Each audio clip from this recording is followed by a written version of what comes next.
Welcome back. It's still Morning Rush on Metro Television. Like we stated earlier, we'll be having a conversation about coup and its effects. And it seems like there's some sort of West African coup wave where we see West African military detaining presidents, and there's an uprising, let me just say that, from Mali, Guinea, Niger, Burkina Faso, and now Gabon. It just happened yesterday. But then we have Matthias Bonzo Erekubuatin, who is a governance and leadership expert as well as an international relations analyst, and he's here to tell us, it didn't come as a surprise to him though, so I can't ask, was it a surprise? Matthias, good morning. Bonjour. Bonjour. Comment vas-tu? I'm good. Je vais bien. Yourself? Je vais bien. Okay. Bonjour, bonjour. Comment ça va? Continue. The province is what? Well, you two are fine. You two are fine. I mean, yesterday I was watching you on Original in the morning. Oh, okay. And they played the video. Oh, okay. The military guys, like sort of the press they did, and it was in French. Yeah. And Matthias actually had to explain because Original is free. Yeah. So will you summarize what exactly they said before we move into the conversation? Basically, they are just saying that they believe the elections, the results were not correct, and then they've taken over, and then they've taken over because they want to prevent chaos, and then they are in charge now. Okay. Yeah, basically that is it. And they called people from within and outside, even friends of Gabon, to remain calm. So basically that's the essence of whatever they said. But a coup like this, I mean, the Bongo family has ruled for 56 years. It's a lot, from grandfather to father to son. And the people seem excited about this sort of coup. Would there be any repercussions? Would there be any trouble? This one is a harmless coup. Can I say that? Yeah. There's no coup that is harmless. Okay. You know, but first of all, let us look at the process, what brings all these things. Yeah. You know, we see coup itself categorized into two. So we have what we call the veto or the guardian coup. And then we have what we call the breakthrough coup. Okay. So let me take time and explain. The veto and the guardian coup is the one that happens or is triggered by the top hierarchy in the military. Okay. You know, so like the one that happened in Gabon, and then the one in Niger, like Tiani and then Brice. Yeah. So these are top hierarchy generals. These are top hierarchy people that have taken power. And then most of the time it happens, the veto coup happens when the military feels threatened by decisions made by leaders of a state. Okay. So, for example, look at Tiani. What happened in Guinea, in Niger, Tiani, for instance, is because the Bazoum wanted to change the hierarchy of the military, so they felt threatened. Yeah. And so that is a veto coup. Now, when it comes to the guardian coup is also led by the top hierarchy in the military. That one happens when the military feels that the leader is misleading or is misusing resources of the state. Okay. Do you understand? Okay. Then they come in, or they feel that, like after elections, they feel that there might be trouble and people will dispute about the dispute of the election. They step in, like what's happening in Gabon. Okay. And now we come to the breakthrough coup. The breakthrough coup is the one that is led by junior officers in the military. Okay. Yeah, so that one comes from the bottom. So that one happens when especially it still has to do with the guardian coup, but the guardian coup has to do, the coup is led by the top hierarchy, and the breakthrough is led by the junior officers. And it happened in Ghana in 79. Yeah. You understand? It was Flight of Naweli. So that is the breakthrough coup. It comes from the junior rank, and then it goes up. It goes up. So when you want to get this clarification, then it's easy for you to understand the type of coup that occurs. And what is happening. Okay. So for this one, can we say that it's like the guardian? Yeah, so this is the guardian coup. Okay. Do you understand? And then what makes coup dangerous is when the people or the civilians are in support of it, and what there's total excitement, like what is happening in Gabon and what's happening in Niger. So the excitement is everywhere. It's everywhere. Yeah. But there's one significant thing with this Gabon. With the Gabon one, you see they are happy, but they are waving the Gabonese flag without going to the Russian flag. Oh, okay. So okay, people are not looking at that side. Yeah, I noticed Do you that. understand? They are waving the Gabonese flag, but are not waving the Russian flag or calling for Putin. Now, there is an open door, and they've made it clear. It is good. If AU wants to negotiate, AU must step in now. Just not to intervene military, but step in now to negotiate. And the statement by AU and most of the leaders are so welcoming. I mean, everybody says that there should be peace, but they should make sure that Ali Bongo or Alain Bongo is, I mean, Alain to my Ali. So, I mean, that's he was born Ali Bongo, Alain Bongo, and then when he became a Muslim. I think they changed their name. Their father to change so when from they became Muslim, they went for Ali and stuff. So, I mean, that's good. Do you understand? So, basically, but there is no coup that happens and the effect is good. You understand? Yeah. Because when any coup happens, it retrogresses the progress of the state. You understand? Because there are plans and policies being implemented, and they are following a map or a roadmap. So anytime there is a coup, it brings that roadmap down. It stops it. And we have to really go back. You understand? Let me take an example, like in Niger. You understand? What is happening in Niger? You might think that ECOWAS has given sanctions to Niger. You understand? But it's not only the people of Niger who are suffering. You are also suffering. Yeah. You understand? Because countries around the benefits. And sometimes it is difficult for countries to come out of a coup d'etat. Sometimes you might recover, and the recovery might be slow, or sometimes it will be very difficult for you to recover. It becomes difficult for you to recover. And sometimes even people who says that what is happening is not good because for that reason they stage a coup d'etat. When they come to power, the same issue they do the same thing.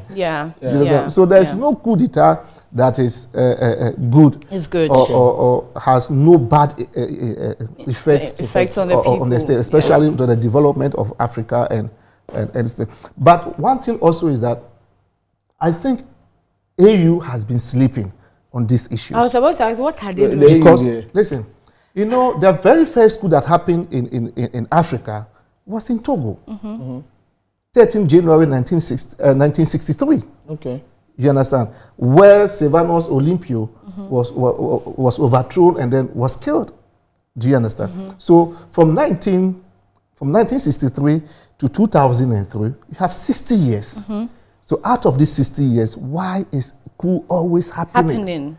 What is the African Union doing? Just from OAU to AU, what are they doing? But this thing, one thing I feel that AU is failing Africa is that, one, you know this issue of Gabon was coming. People know it. And as I'm speaking to you, Equatorial Guinea, Cameroon, it is coming. Do you understand? That's Equatorial serious. Guinea is coming. And they know. It is not that they don't pick intelligence early, they pick it, but I don't know what happens, what makes them retard and what makes them wait. But even this one, today, you see coup has happened. You want to go in and negotiate and talk. It's a process. Do you understand? Like, you know, for instance, one good thing in Niger, for instance, the coup leaders in Niger, Chani and his group were calling for 1 year. Algeria is proposing 6 months. Do you understand? It's good, we are negotiating. In Gabon today, AU will have to go, because that's not ECOWAS, that's CIMA, because they are from the Central African State Economic Bloc. So AU will have to step in. If AU is stepping or CIMAC is stepping in, what are they going to do? They're going to negotiate. But they could have negotiated at the time when Ali Bongo had a stroke. And people were, and then he could not really function. Even before the election. Yes, even before the election. This is when you step in to speak to the man. So listen, stay down. Even if your party wants to contest the election, bring another candidate. But there's also the problem of succession plan was not there. It's not there. Okay. Do you understand? Why he also wants the person to succeed should be his son. Yeah, but what I'm saying is that the plan is not. It's not even there. Do you understand? The plan is so, and then that is what triggered the third term, power of Alassane Ouattara. Do you understand? Because there's a succession plan. Let me bring it down for now. There is no secret that the MPP succession plan is Bawumia. The vice president, yeah. Do you understand? Yeah. So there is somebody, I mean, you prepare the person for long. Yeah. True. When we hear they say he sacrifice, suffered all this. Yeah. In Côte d'Ivoire, there was a succession, it had to do with, how it's called? Oh, Gonkuli Bali. Do you understand? But Gonkuli Bali died. Do you understand? And then the next person that we were looking for had to do with Ahmed Bayokariko, but the two of them died. So there was nobody. There was no succession plan. And Ouattara felt that, listen, if I leave now, there will be chaos in Abidjan, in La Côte d'Ivoire. Do you understand? So most analysts think that his third term has also done something good for the Republic of Côte d'Ivoire. Others also feel that, no, it has not done anything good. Okay. Do you understand? Because really, if you analyze the situation that was in Abidjan and La Côte d'Ivoire, apart from Gbagbo, Konabidi, who are old people, because don't forget, Ouattara once said that he was not going to contest because he had a succession plan, but his succession plan failed. You understand? So let's put Côte d'Ivoire aside. And it was that for you to understand what is the succession plan. Then when you go to Gabon now, today, what I am happy about is the statement that is being made by Brice Nguema, the coup leader. Brice Nguema has said that he doesn't see himself as the leader of Gabon now. But in a week from tomorrow, from yesterday, like coming Wednesday, they are going to meet and then choose a leader. This week, these 7 days or the 6 days that will elapse for that meeting, that is where AU must step in and start talking. You understand? So that by the time they get to their meeting, a decision could be reached. True. An agreement could be reached. Then you still will have Gabon moving on. Okay. The thing about Gabon also is that you find the military so excited about this. To the extent that they were carrying, I don't know if it was their leader or higher, Brice Nguema. What's that statement with that particular action? Because usually you find just the people happy, moving about, rejoicing.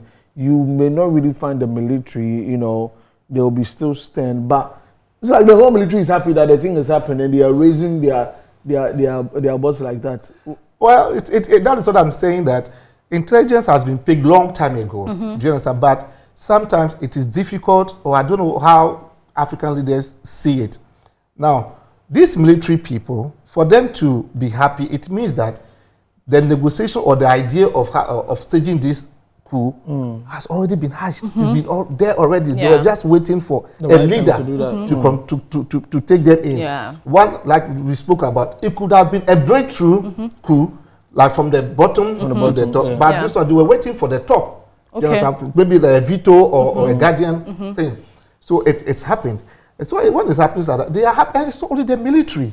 Do you understand? The people. Look at the young people that came out. You understand? So, I mean, it's been there. And you see, the military, one of the things that makes military or makes us avoid coup d'etat is when the military, one, there's good cohesion in the military. There's a good understanding in the military. This coup didn't just happen on Saturday. It's been planned. So it means that there's been total understanding. And you see, sometimes there is a coup and then there's a counter coup. You understand? That's when there's no cohesion in the military. So one can do this and then you do that and then another will come in. And it's no, you see, funny thing is that Brice Nguema is a cousin of Ali Bongo. That's his cousin. It's always like that. It's someone related to them. That's his cousin. Yes, so sometimes, But you, before this one comes in, you mentioned countries that are likely to also stage a coup. Even on Good Morning Ghana yesterday, Kwesi Pratt also stated that 4 countries that are likely to also stage a coup. He mentioned Senegal, Sierra Leone, Cameroon, and also Ghana. From the types of coup that you mentioned, we've experienced some before in Ghana. From the military top, if they feel their ranks or the veto guardian is being threatened, something like that might happen.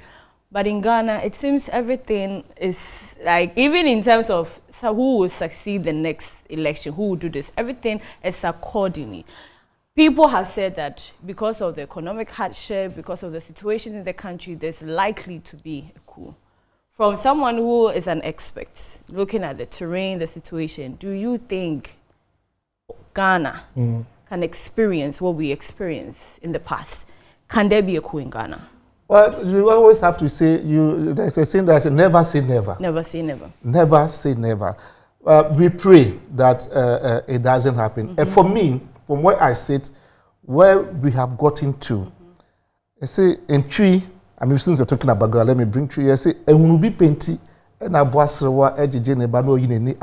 Because we've seen it before, we've gone through it before. I mean, from 81, from the 81 coup to 83, we see how we have to go to Nigeria and then suffer, and then our parents have to travel, some to Abidjan, all this. According to our parents, they slept within some duration. You understand? So they've seen it before. And the good thing is that the literacy rate in Ghana is going up. So people are getting involved, people are getting enlightened.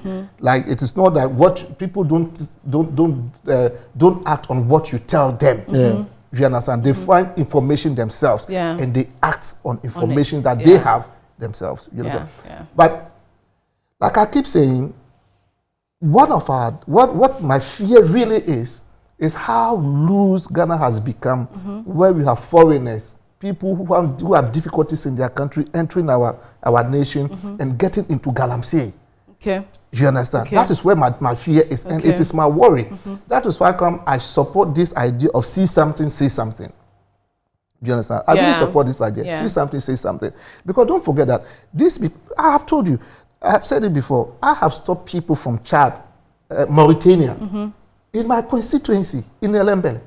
Somebody from Mauritania going to do galamsey. Look at what Mauritania is. Then you come and say, galamsey. So all these people, if you get some, and you see sometimes, like I keep saying, it's always been people around the government, around the head of state. You understand? You see Kwame Nkrumah. I mean, look at all the coup that's happened. You understand? And then Bochijam, may his soul rest in peace. You know how he was involved in the 79 coup and stuff like that. So in Ghana, I think that, let me use what Lucky Dube said. Lucky Dube says that people have had worries since the Pope was an altar boy. You understand? Yeah. People have had worries since the Pope was an altar boy. So you should wipe your tears, you understand, and then cheer up and keep moving. The fact that we have economic crisis, or you have we are not into economic crisis. The fact that we have difficulties in living does not warrant a coup d'etat. Do you understand? It does not warrant a coup d'etat.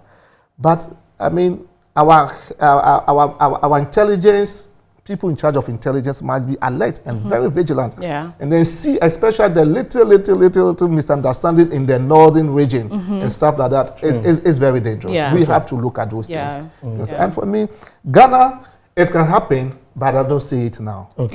So let's, just before we wrap it up, we're talking about AU and why they haven't been able to do anything about it. But if you look at the caliber of leaders that we have as Africa, and what the perception of the people is like, that they aren't leading right, how can a blind man tell a blind man not to step on a stone and fall down? So I think, and many people agree with me, that it's like Alassane Ouattara, who has done constitutional coup d'etat, trying to advise Paul Biya or Ali Bongo to get off. That cannot happen. It will be difficult. It will be difficult. Well, it will be difficult because, one, the issue is that if you are listening to Nkrumah then, I think we would have to become a united Africa. I mean, that conversation keeps coming up. You understand? If you know, we're not united, and it's really difficult. It's really difficult. But let's see how it plays out. Let's see how it plays out. I think that because of all the uprise and the situation, maybe it could lead to what Nkrumah was preaching about. It could be. Because all the presidents who have stayed more than their term will eventually go. And now we have to come together. A new set of people will come. The problem is that a new set of people who may come into You never know, because in Ghana... Let me leave you with a quote from Archbishop Duncan Williams. He says that vindication is in the womb of time. Oh. In the womb of time. We'll see that. Patrick Barton on Facebook says the main reason for coups is the lack of good leadership. I agree. Yeah, we all agree. I agree with that. Anyway. Before we go, it is not only the lack of good leadership. Sometimes it is also based on selfishness. Okay, yeah. You see, in IR, we have theories, and there's a theory, the realism theory. The realism theory will tell you that human beings are egoistic and always want to have power. That's true. That's true. I mean, the realist theory will tell that human beings are egoistic, and they always want to have power. You understand? And sometimes, even when they are, because they are egoistic, they always want to have power. Even when they are sick, they still want to remain in power. Exactly. You understand? Yeah. We have seen Ali Bongo, even in Ghana, is it Takwad, is it? There's one MP very, very sick. You understand? But I've forgotten the name. I remember that. They had to hold him to go and cast him. Hunter MP. Yeah, at least I'm testing. So I mean that's but it will get better. On BBC yesterday, they actually said a jobless individual actually said that Bongo's family, the country isn't theirs. If this has happened to them, it is time for them to leave. And if you check other countries, a particular family or a particular party stays in power for a long time. And that is the problem. One thing we didn't touch on quickly just before you go, it's a call for people to make noise. Yes. That was a needless call. You see, it even shows that he's tired. When you are under house arrest, and then you are speaking to the whole world, what you could say is that we should make noise. What noise are you going to make? When the people were making noise, crying what did you do? I mean, his call is just... He even cut to the internet during the election period. No, I'm saying that. What noise do you want them to do? Anyways, guys, Matthias, thank you very much. We've been talking to Matthias Bonzo Ereko-Boateng this morning on COUP and its effects, and Matthias is a governance and leadership expert as well as an international relation analyst, and he has been teaching us all these things, understanding, and I love what he said, that Ghana, it can happen. That doesn't mean that we shouldn't be vigilant. Yeah.